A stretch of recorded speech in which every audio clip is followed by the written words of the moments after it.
So this worksheet is really simple. Let's look at example A.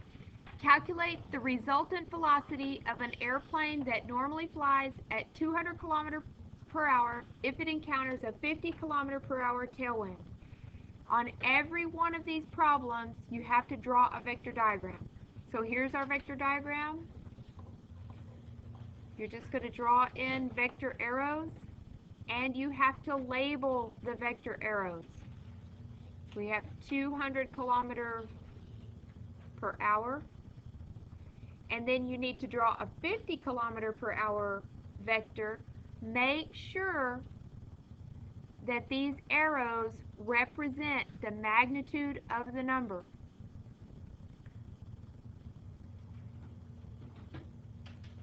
So your 200 km per hour vector arrow should be 4 times as large as your 50 km per hour vector arrow, because 200 is 4 times 50. Then you need to show your work on the problem. We have 200 kilometers per hour plus 50 kilometers per hour is equal to 250 kilometers per hour.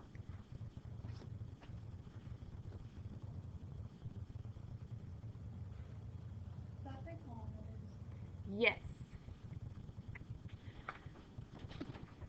When these papers are graded, I'm going to tell them to look for 5 different things. They are going to look for the arrows to be drawn, and the arrows have to be drawn to scale. Not exactly to scale, but the magnitude of the arrow should represent the magnitude of the number. They're going to be looking for the arrows to be labeled. So they should be labeled with both the number and the unit. They're going to be looking for you to show your work. In this case, you added them together, 200 plus 50. They're going to be looking at the answer, and on the answer you should have a number and a unit. Example B. Calculate the resultant velocity if the same airplane encounters a 50 km per hour headwind.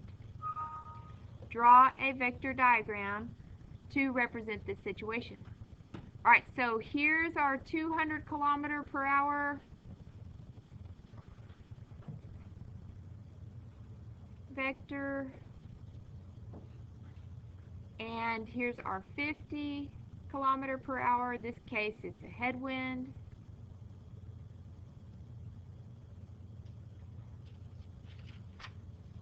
So we have 200 kilometers per hour minus 50 kilometers per hour.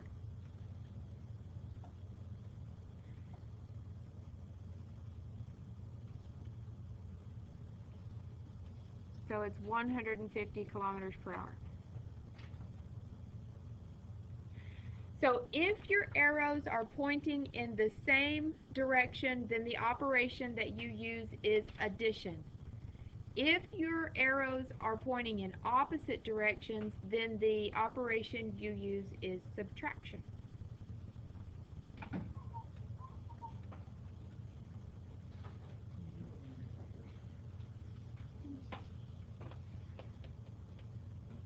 Example C.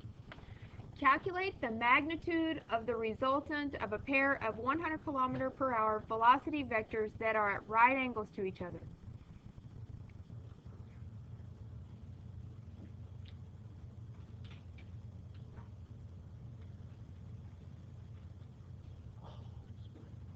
What operation are we going to use this time? Pythagorean theorem.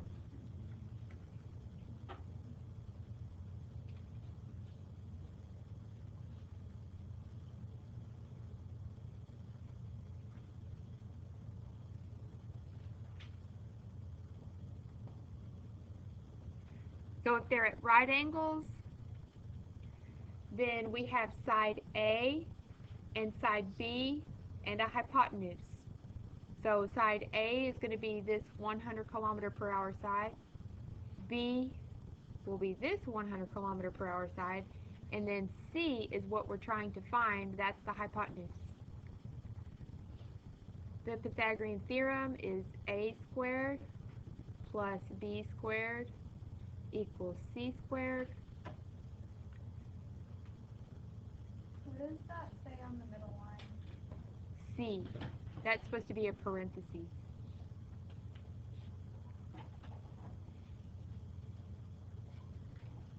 So that's going to be 100 squared plus 100 squared is equal to c squared.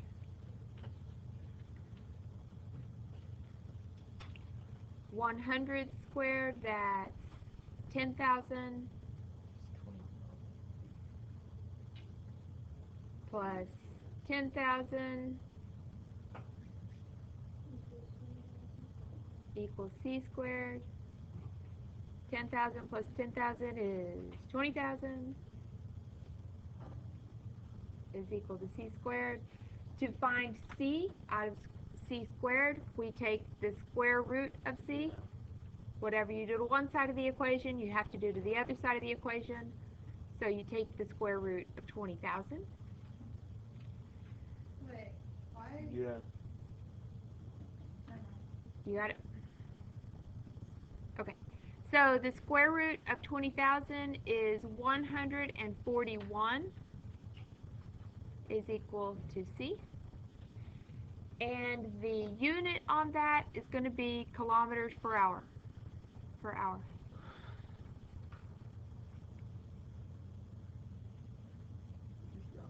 Yeah, you just round it. When my helpers grade these, I will ask them to take rounding differences. Alright, let's look at the rest of these. Number 1 is very simple. One of them is going north, the other one's going south. They're going in opposite directions, so it's going to be subtraction. Number 2, both are going north, so it will be in the same direction, so it's addition. Number 3, they are at right angles, so you're going to use Pythagorean theorem.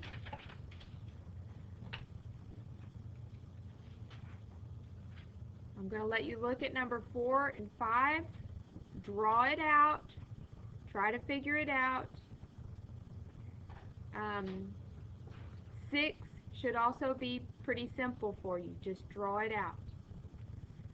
I'm going to take this from you next Monday.